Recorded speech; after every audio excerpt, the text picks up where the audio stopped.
Saludos y bendiciones. Para mí es un privilegio estar con ustedes una vez más con el propósito de continuar estudiando esta serie de lecciones titulada Uniendo el cielo y la tierra. Esta semana un tema muy especial que puede traer mucha controversia, siempre ha traído mucha controversia. Pero vamos a ver el enfoque de este escritor que tenemos para esta semana. Pero antes de continuar, vamos a pedir la presencia del Espíritu Santo por medio de la oración. Oremos. Amado Dios que estás en los cielos, alabado, glorificado sea tu nombre, Señor. Gracias por tu amor, tu misericordia, por tu bondad. Gracias porque nos has protegido durante estos tiempos de dificultad, Señor. Gracias porque nos da este tiempo, este momento para compartir la lección con cada persona que nos ve. Te pido en especial por cada una de ellas, Señor, que tu Santo Espíritu se haga posesión de cada uno, que tú abras nuestras mentes, nuestro entendimiento, Señor, para que nosotros podamos comprender las grandes verdades que tú tienes esta semana para nosotros. Eh, Cuídanos siempre, pon palabra en mi boca y cuando tú vengas en gloria dando un sitio a tu lado. En el nombre y por los méritos de Jesús. Amén. Ya vamos por la lección número 6 y esta semana, como dije, vamos a ver un tema que de verdad se ha debatido mucho. Y vamos a ver por qué. Confianza solo en Cristo.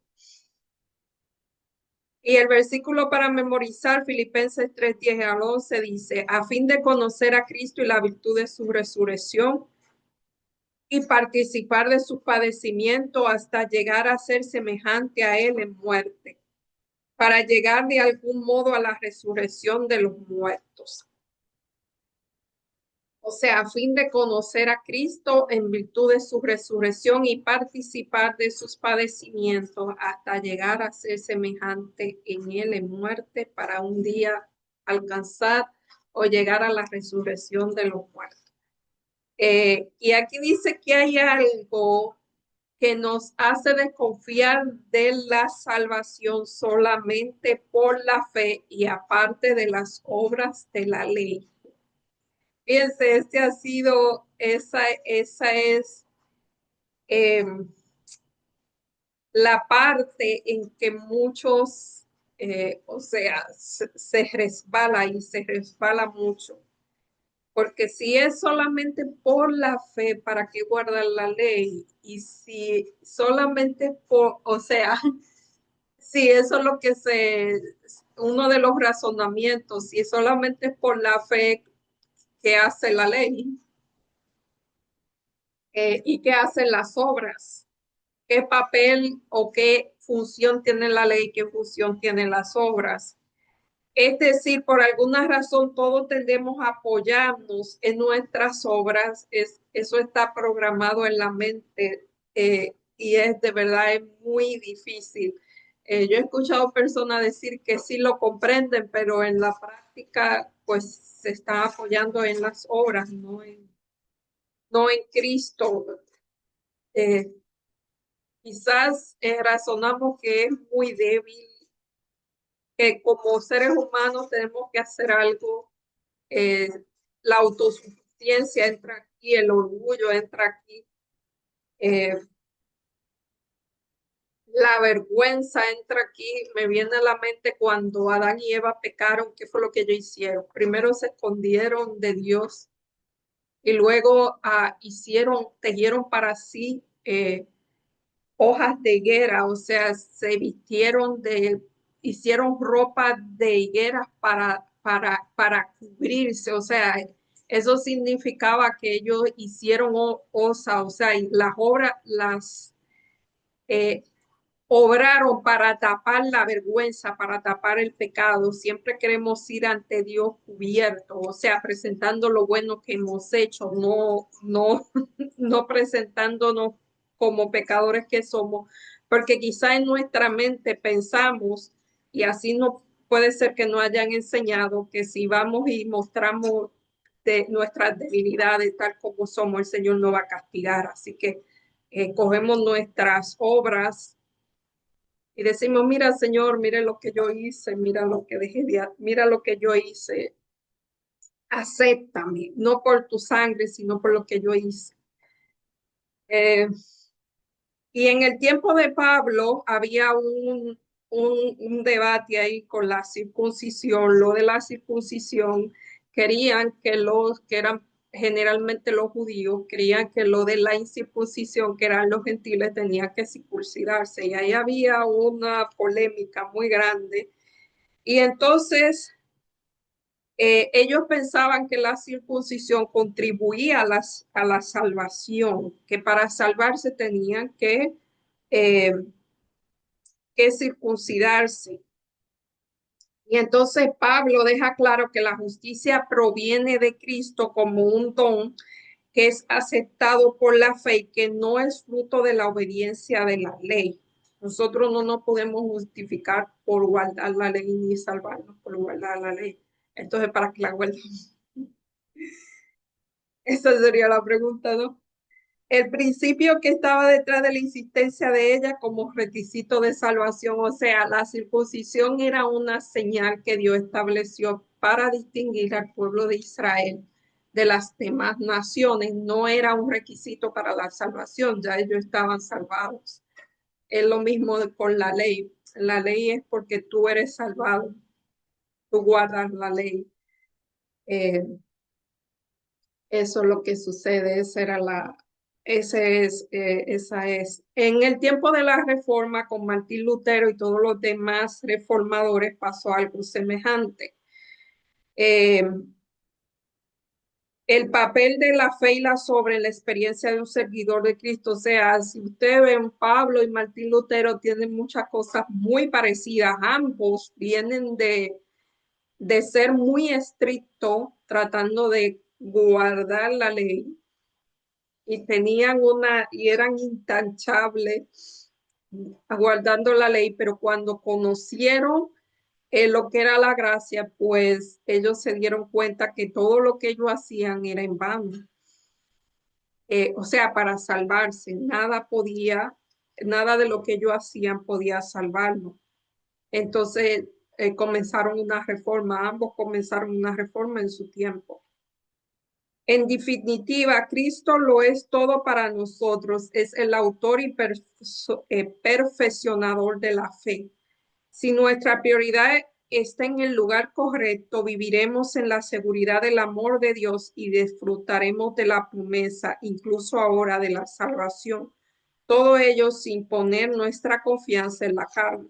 Poner la confianza en las obras de la ley es poner la confianza en la carne.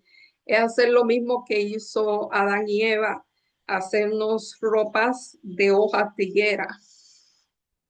¿Sabe que cuando Dios perdonó a Adán y Eva, mató un cordero y le hizo ropa de la piel del cordero? El cordero era un símbolo de Cristo.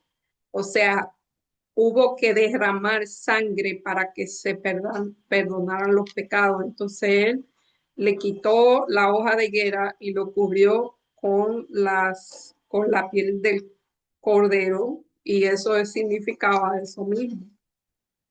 La justicia de Cristo que representaba el cordero era lo que cubre el pecado. Sin derramamiento de sangre no hay remisión de pecado. Entonces, regocijándonos en el Señor es la parte del domingo. Filipenses 3:1 al 3.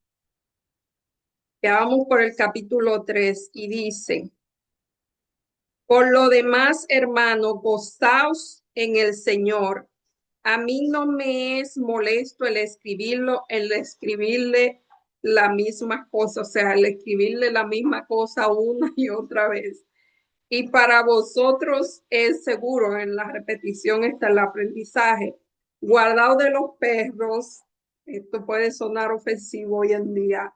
Guardado de los malos obreros, guardado de los mutiladores del cuerpo. Y aquí no está hablando de los animalitos, aquí está hablando de otra cosa. Porque nosotros somos la circuncisión, los que en espíritu servimos a Dios y nos gloriamos del Señor Jesús, no teniendo confianza en la carne. O sea, eh, no era que la circuncisión era algo malo, porque eso fue el mismo Dios que lo pidió, sino que los judíos pensaban que la circuncisión era, lo salvaba y que los que no tenían la circuncisión pues se perdían. Dijimos la semana pasada que la circuncisión cuando Cristo vino ya no era necesaria. Ahora el símbolo era el bautismo, no la circuncisión, pero ellos seguían y eso estaba bien. Pero lo que no estaba bien era que se lo quisieran imponer a los demás y que lo acusaran de que se iban a perder si no lo hacían. Y ese era el problema, no era la circuncisión en sí. Pablo comienza su carta de una manera muy positiva y daría la impresión que estuviera concluyendo su carta. O sea, él empieza con alegría, eh, alegría en el Señor y presenta una serie de razones para ello. Lo más importante es que debemos tener confianza en Cristo, no en nosotros mismos. Nos regocijamos en Cristo Jesús y no ponemos nuestra confianza en la carne. Muchos hemos sin duda aprendido de la peor manera a no confiar en la carne, porque es que nosotros no hay nada en lo que uno se pueda confiar. La severa advertencia es guárdense, repetidas ocasiones, no se encuentra en ningún otro lugar de las escrituras. O sea, guárdense de este tipo de personas. Aparentemente los filipenses sabían muy bien a lo que Pablo se refería. ¿Sabe que cuando la gente recibía esta carta de Pablo, quizás nosotros tenemos que estudiar el contexto para saber cuál era la situación en que se encontraba esta gente? Pero ellos los que los recibían en ese tiempo sabían muy bien lo que estaba pasando. O sea, eran situaciones que estaban ocurriendo ahí y Pablo le estaba dando una solución, por eso ellos comprendían. Nosotros tenemos que quizá buscar el contexto histórico, leer alguna otra carta no leer lo que pasaba en ese tiempo específico de la historia, etcétera, etcétera, pero ellos realmente sabían lo que Pablo quería decirle. Más que tres problemas separados, habían tres problemas aquí de los perros, los falsos, los malos obreros y de lo de la circuncisión. Lo que mutilan el cuerpo son la circuncisión. Eh, Sabían muy bien a qué amenazas o sea, ellos sabían muy bien lo que se refería a Pablo. Eran tres grupos de personas a los que Pablo le está diciendo que tuvieran cuidado con ellos. Porque eran falsos maestros de manera diferente. En Israel, las personas malvadas o irreligiosas a veces eran llamadas perros, o sea, los que no eran religiosos. Esto está en Filipenses 3:2 y Salmo 22:16, Isaías 56:10, lo pueden leer para que vean que aquí se está refiriendo a ese tipo de personas. Los falsos maestros también podían ser acertadamente descritos como los malos obreros, referirse como lo que y referirse a ellos como que mutilan el cuerpo. Muestra que al igual que en Galacia, en otros lugares trataban de imponer la circuncisión a los creyentes de origen pagano, o sea, ellos eran judíos que ya eran circuncidados, como decía la ley de Moisés, como lo había establecido la ley de Moisés, pero los paganos no eran circuncidados y ellos pretendían que cuando un pagano aceptaba a Cristo, pues tenía que circuncidarse como ellos, si no, no eran aceptados. Esa era la situación que estaba pasando. Pero había habido una reunión en la que se había acordado que no era necesario, porque vuelvo y digo, eso ya era parte de la ley mosaica, que es así, se había de los ritos, de ese tipo de ritos que ya no eran necesarios. Curiosamente, parece que una solución para los desafíos espirituales, incluida la propagación de falsa enseñanza, es Regocíjate en el Señor. Filipenses 3:1, Filipenses 4:4. Todo aquello que nos alegramos nos produce gozo. Las palabras griegas que se encuentran detrás de estas dos ideas están relacionadas. Dios quiere que estemos alegres y su palabra es una especie de manual de instrucción para la verdadera felicidad y la verdadera alegría duradera. Hay felicidad que no es de verdad y hay alegría que no es duradera. Entre ellas incluye recibir la misericordia de Dios, de Salmo 31:7, depositar nuestra confianza en Él, Salmo 51:1, recibir las bendiciones de la salvación, Salmo 9:14, adoptar la ley de Dios como nuestra forma de vida, Salmo 119:14, incluida la observancia del sábado, Isaías 58:13 y 14, y creer en su palabra, Salmo 119, 152, y educar hijos piadosos, Proverbios 23, 24 y 25, y hay otras más que, bueno, no son mencionadas aquí. La vida puede ser muy útil para nosotros, pero por muy bien que no vayan las cosas en este momento, pero aún ahora no vaya, aunque no vayan bien ahora, ¿de qué cosas puedes y debes alegrarte que te impiden hacerlo? Esa es una pregunta para reflexionar y para que cada cual se la conteste. Y aquí viene la vida pasada de Pablo en la parte del lunes. Y aquí dice que es habitual que los cristianos conversos piensen su experiencia espiritual contrastando la vida, o sea, un contraste entre la vida pasada y la vida presente. Se supone que cada día hay algún cambio, algún crecimiento. Y en Filipenses, esto hace Pablo en Filipenses 3. Hablamos de quienes no son cristianos como buenas personas y muchos sin duda lo son, al menos según los criterios del mundo. Sin embargo, nadie lo es según los criterios de Dios, ni siquiera los cristianos. O sea, nosotros podemos encontrar, esta es una buena persona porque se comporta así, porque se comporta así, porque los criterios de nosotros son lo que nosotros vemos o quizás tenemos unos estándares muy bajos de lo que es ser bueno y de lo que no lo es.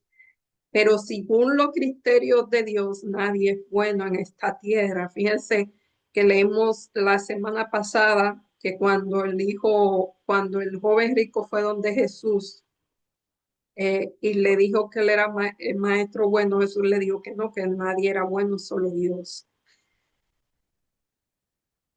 Y Pablo aquí dice otra vez su récord, que era según la carne, él era intachable. Eh, Filipenses 3:4-6 dice, aunque yo también tengo de qué confiar en la carne o de qué sentirme orgulloso. Si alguno tiene de qué confiar o de qué sentirse confiado, de qué sentirse orgulloso, yo más. Circuncidado al octavo día, o sea, él no solamente era circuncidado, sino que lo hizo al octavo día, tal como lo decía la ley de Moisés. Eh, del linaje de Israel, o sea, él era israelita puro.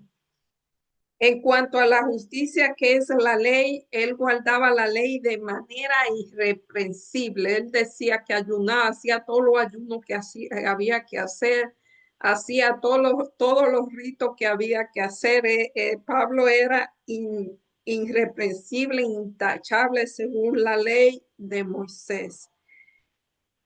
Pero cuantas cosas eran para mí ganancia, la he estimado con pérdida por amor a Dios. Y ciertamente aún estimo todas las cosas como pérdida por la excelencia del conocimiento de Cristo Jesús, mi Señor, por amor del cual lo he perdido todo y lo cual lo tengo por basura con tal de ganar a Cristo.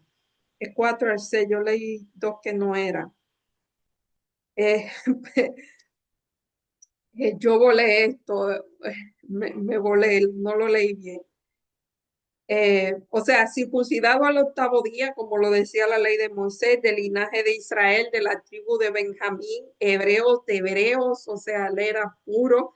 En cuanto a la ley, él era fariseo. Fariseo era una de las escuelas más prestigiosas de ese tiempo. En cuanto al celo, era perseguidor de la iglesia. En cuanto a la justicia, que por la ley es irreprensible. Yo he leído que no era y dejé de leer dos que sí eran importantes. O sea, Pablo había cumplido según la carne, según las obras de la ley, había cumplido eh, todos los requisitos que había hacer.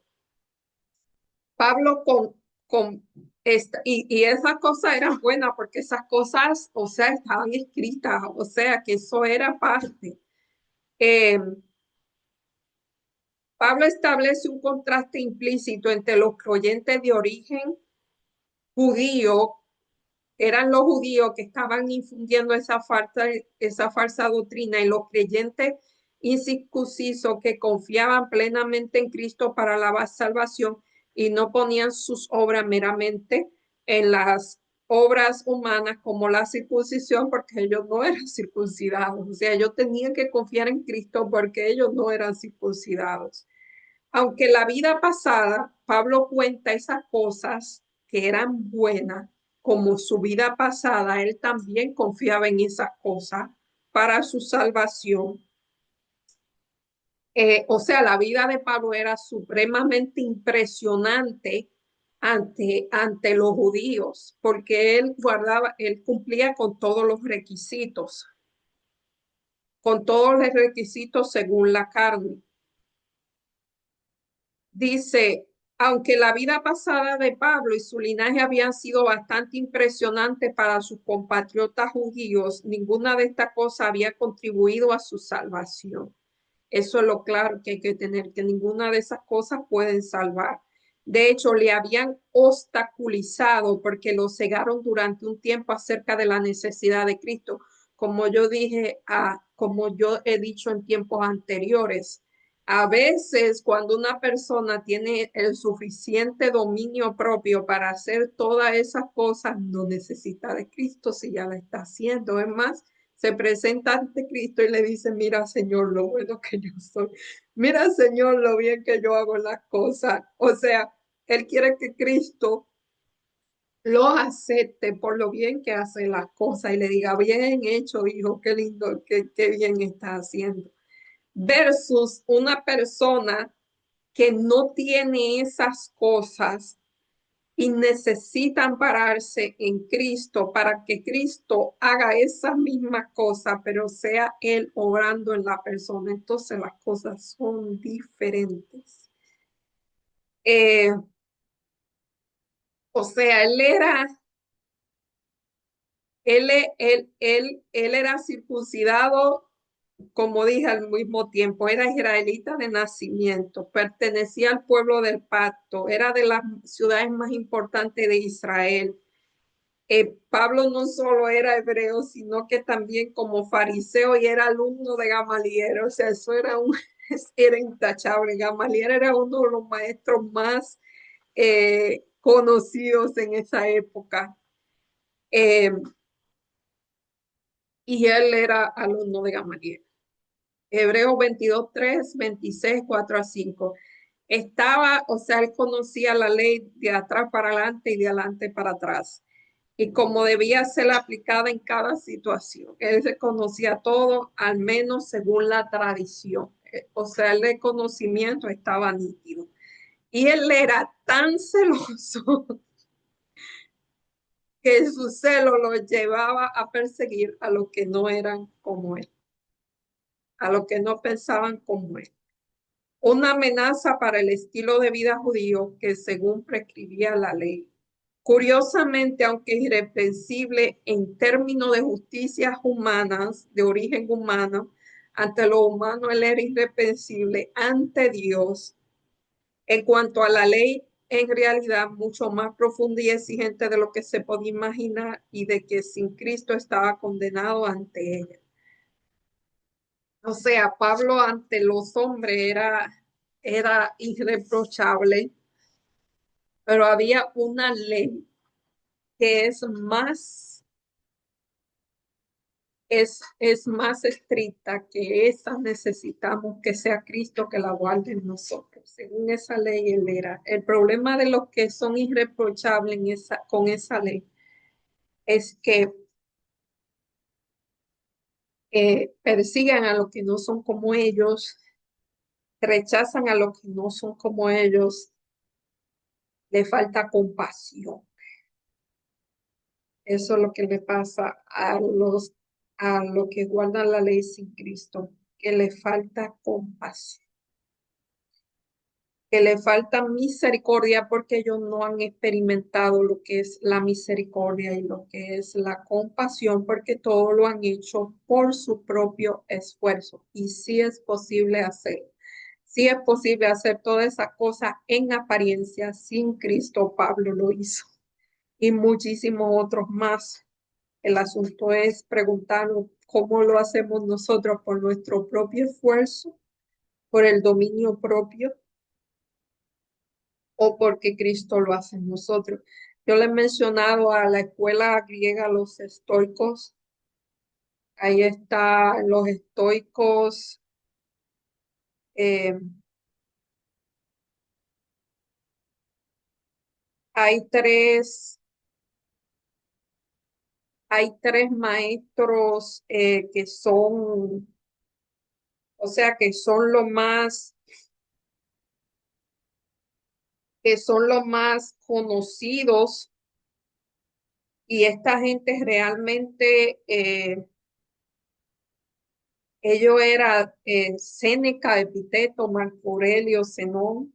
Entre ellos se conocen más, por lo menos son más conocidos Séneca, Epiteto y Marco Aurelio, son sus exponentes eh, más mencionados. Y esta gente era muy, o sea, ellos trataban era muy estricto, era muy del dominio propio, eran muy moralistas. Las virtudes las querían, ellos eran amantes a las buenas virtudes, es más es bueno leerlo a ellos, pero ellos no creían en Dios, ellos lo hacían sin Dios, ellos lo hacían a fuerza de voluntad. Eh,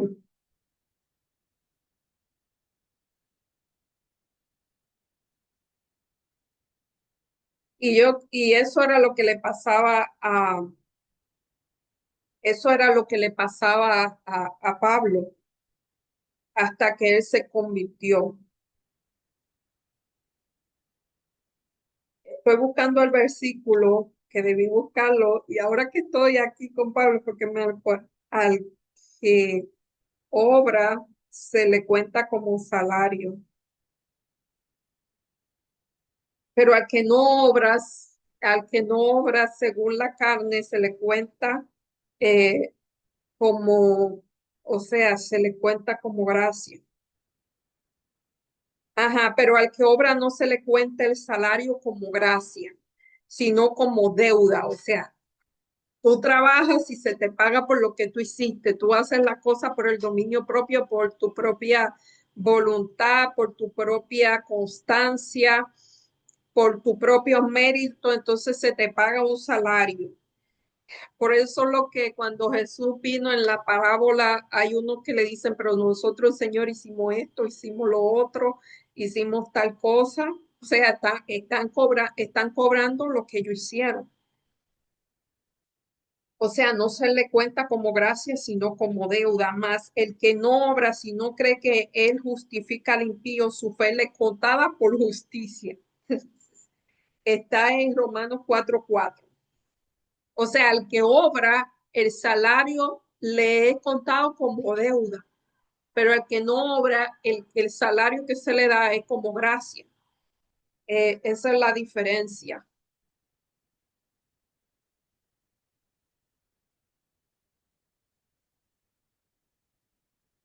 Y aquí dice, ah, O sea, si él era irreprensible. Ahora vemos la parte del martes, cuál es lo importante. Como señalábamos ayer, las cosas antes que uno, o sea, él sentía orgullo por las cosas que hacía y eso nos pasa a nosotros como los seres humanos, que cuando hacemos algún logro, sea espiritual o como sea, pues nos sentimos orgullosos y comenzamos a tratar con desprecio, con menosprecio a lo que no han hecho, a lo que no han logrado lo que nosotros hemos logrado.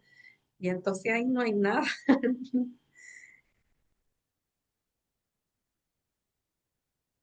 O sea, y eso lo que los hacía sentir orgulloso era un obstáculo para la fe, porque le impedían percibir su necesidad de Cristo. O sea, él no necesitaba a Cristo para que, si él lo podía hacer, si él podía cumplir los requerimientos de la ley para que él necesitaba a Cristo. Y eso es lo que hace el orgullo, que nos ciega, nos deja, nos impide ver nuestra necesidad de Cristo. Más aún, no dice que yo debo cambiar si todo para mí, si todo está bien. A Pablo le pasó algo, entonces dice, Pablo utiliza un lenguaje comercial de las ganancias y la pérdida para describir cómo era su contabilidad de la fe. Aunque no nos gusta pensar mucho en ello, todo ser humano tiene un libro de contabilidad espiritual, donde tiene ganancia y donde tiene pérdida.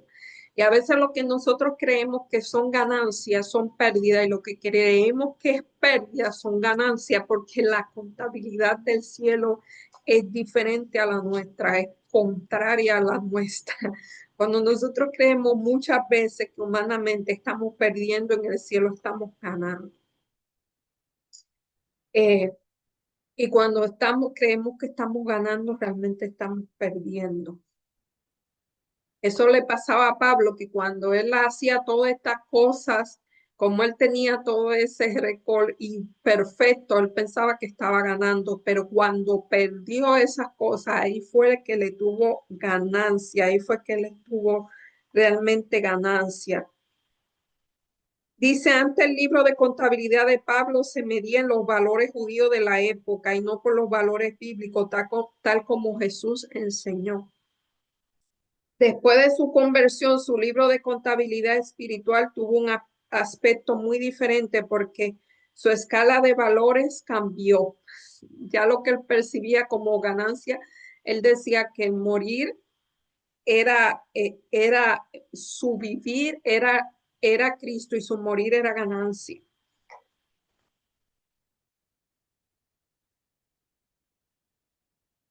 Porque su escala de valores cambió drásticamente de la moneda del judaísmo a la moneda del cielo y es muy diferente. Él descendió del cielo, puede, puede hablar del cielo. El que descendió del cielo puede hablar del cielo, o sea, Jesús, y presentar correctamente lo que contribuye en la moneda del cielo, en la que se ha estampado su imagen y su inscripción. Él conoce el peligro que se hallan aquellos a quienes vino a levantar de la desgracia y exaltar a un lugar junto así en su trono. Señala el peligro que corren a prodigar su afecto, sus objetos inútiles y peligrosos. Trata de apartar la mente de lo terrenal hacia lo celestial, porque la mente de nosotros está muy distorsionada, crean. No lo sabemos porque estamos aquí. No tenemos punto de referencia, pero si tuviéramos punto de referencia, supiéramos qué distorsionada está la mente. Para para que no desperdiciemos tiempo, talento y oportunidad en las cosas que son totalmente vanidad. Spiritual weakness. Aquí hay será un capítulo, esto es, um, esto apareció en la Review Herald el 1 de julio de 1890. Esto debe ser un artículo.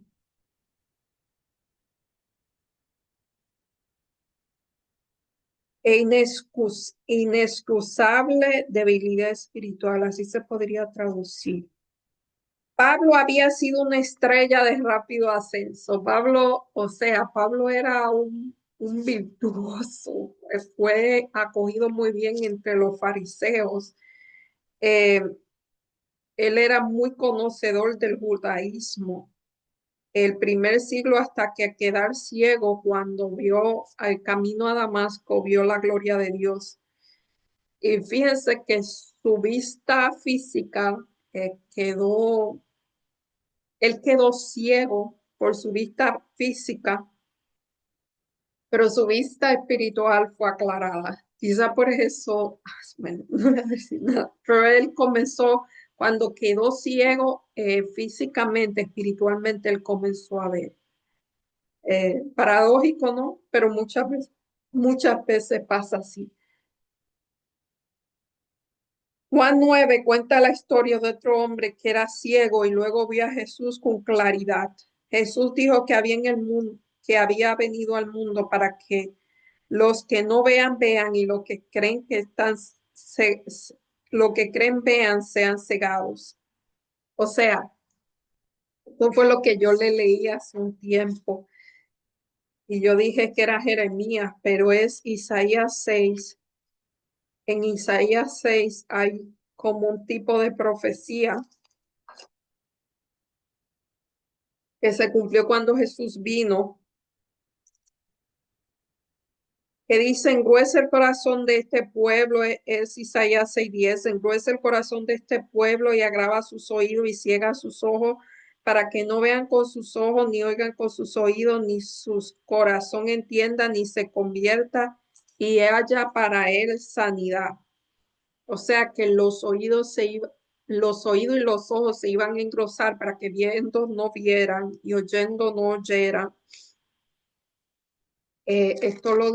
Hay varios versículos así, una secuencia, y esto se cumplió cuando vino Jesús, que los fariseos que creían que eran los eruditos del tiempo no entendían lo que Jesús le decía, porque su corazón, porque su vista espiritual, realmente yo estaba ciego y pensaba que veían.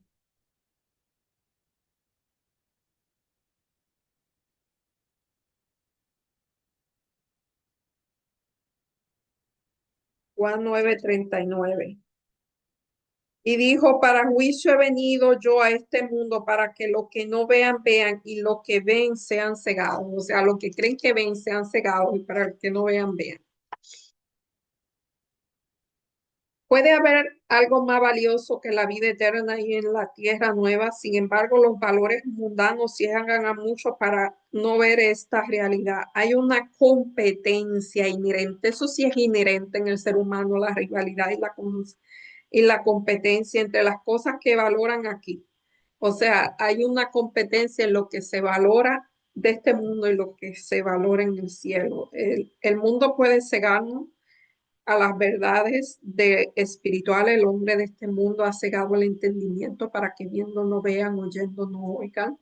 Eh, o sea, sí está pasando. Como dice, la ambición de las cosas de este mundo enciegan. Nadie puede servir a dos señores. No se puede. La fe de Cristo, fíjense que no es nuestra fe, es la fe de Cristo. Jesús no da su fe, no es nuestra fe, es un don como todo lo demás. No debemos pasar por alto el punto principal de Pablo. En el camino de Damasco experimentó un intercambio, pues cambió su antigua vida en la ley por la presencia de Cristo para ganar a Cristo y ser hallado. O sea, él tuvo que quedarse ciego para encontrar a Cristo. Él tuvo que caer de su orgullo, de todo lo que tenía para perder a Cristo. Él tuvo que perder todo lo que tenía para ganar a Cristo y él lo aceptó, le pareció que era bueno. Efesios, Efesios 1:4. Según nos escogió él antes de la fundación del mundo para que fuéramos santos y sin mancha delante de él. Segunda de Corintios 5:21.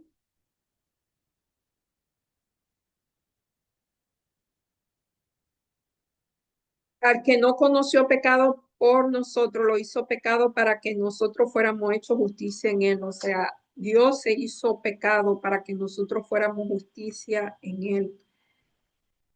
Ese fue el intercambio. Colosenses, de otra manera, hubiese sido imposible. Colosenses 2:9.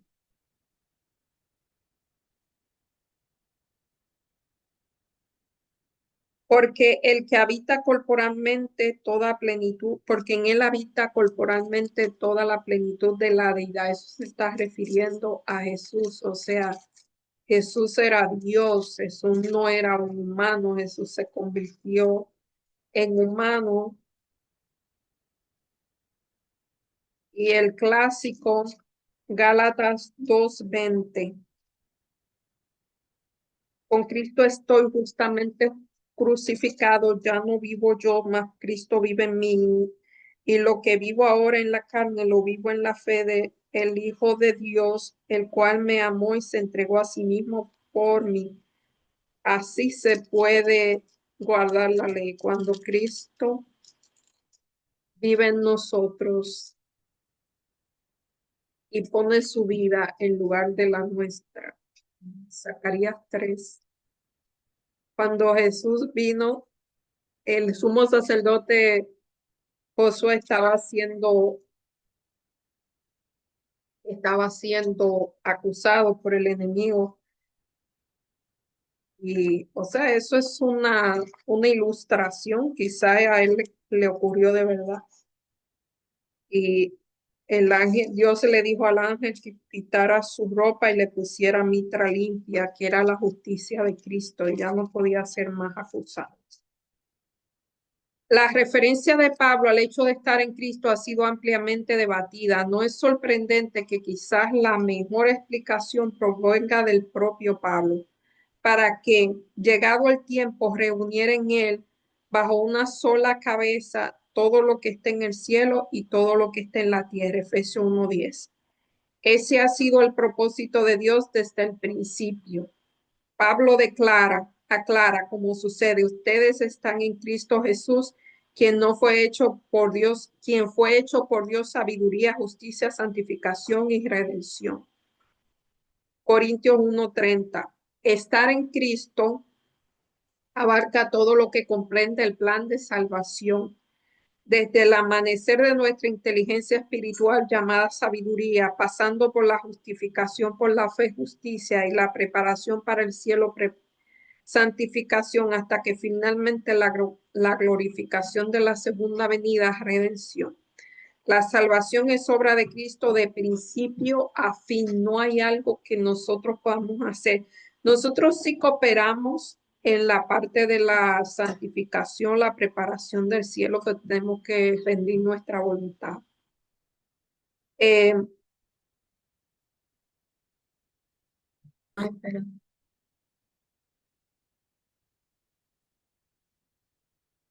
Solo una cosa, conocer a Cristo, es la parte del jueves. Filipenses 3:10 al 17.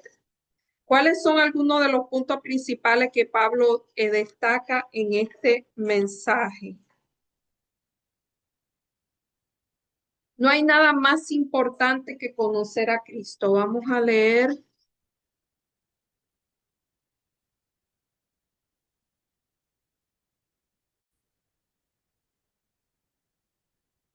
a leer Filipenses 3:10 al 16.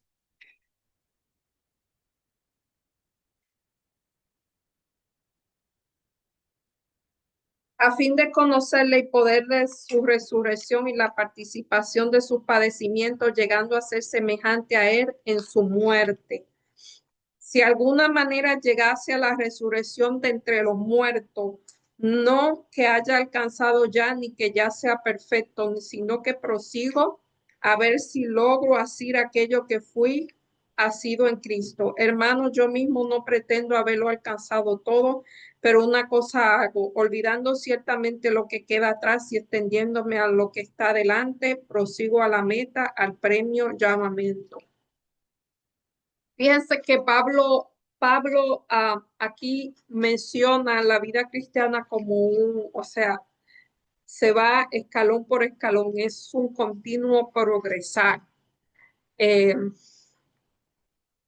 en cada paso uno es perfecto en su propio progreso, pero aquí lo importante es conocer a Cristo, no es la ley, es cómo nos relacionamos con Cristo.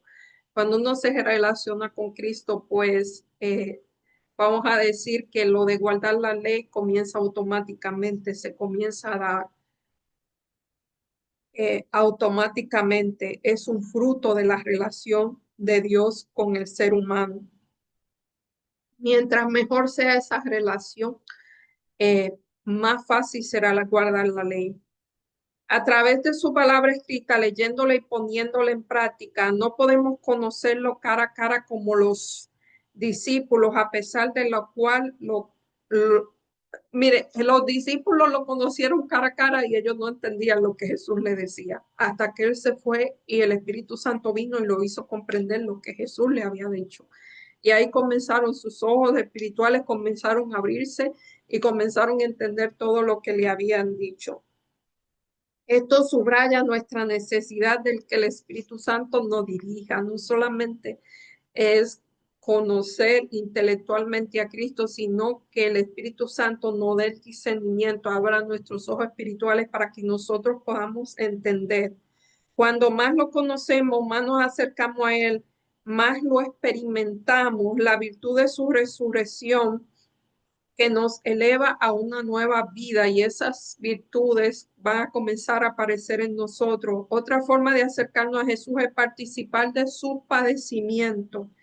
Cada prueba que afrontamos, cada experiencia dolorosa, o sea, cuando Dios decide que va a probar nuestra fe, uno de esos procesos, cada experiencia dolorosa que sobrellevamos nos ayuda a conocer y apreciar lo que Cristo sufrió por nosotros y también a comprenderlo a Él y su voluntad con mayor claridad. Una tercera forma de acercarnos es proseguir a la meta. La palabra griega así traducida, scopos, solo se usa aquí en el Nuevo Testamento y designa la línea que llega a nuestra carrera y el premio que se otorga al vencedor. Pablo lo llama el premio del soberano llamado de Cristo Jesús. Así como Cristo ascendió al cielo en virtud de la muerte y la resurrección, Dios nos invita a recibir la misma recompensa celestial, la vida eterna. Eh, Obviamente también no la hemos alcanzado, no seremos perfeccionados en el pleno sentido de la palabra, en el cuerpo de nuestra bajeza, o sea, hasta que el cuerpo de nuestra bajeza sea transformado para que seamos semejante a Él. En un abrir y un cerrar de ojos seremos transformados. Ah, todos los días avanza, o sea, todos los días debe ser un paso hacia la meta, un paso en el conocimiento de Dios, un paso en el crecimiento de Dios. Nuestro único objetivo es lo que tenemos adelante, es el premio celestial, o sea, como los que corrían en aquella época, los griegos corrían, comenzaron lo que se llama las Olimpiadas, ellos corrían para adquirir un premio, así nosotros debemos correr. Fíjense que muchas veces nosotros confundimos la salvación con el proceso de santificación. En el proceso de santificación es que se van quitando todas esas asperezas, no es para salvarnos, sino porque comenzamos a caminar por ese camino. Se van quitando las asperezas, vamos adquiriendo nuevas virtudes y vamos fructificando, que es la ley. O sea, cada cosa tiene un lugar en la vida cristiana. Por eso la ley es importante, pero es para mostrarnos el pecado, no para salvarnos. No somos salvados por la ley.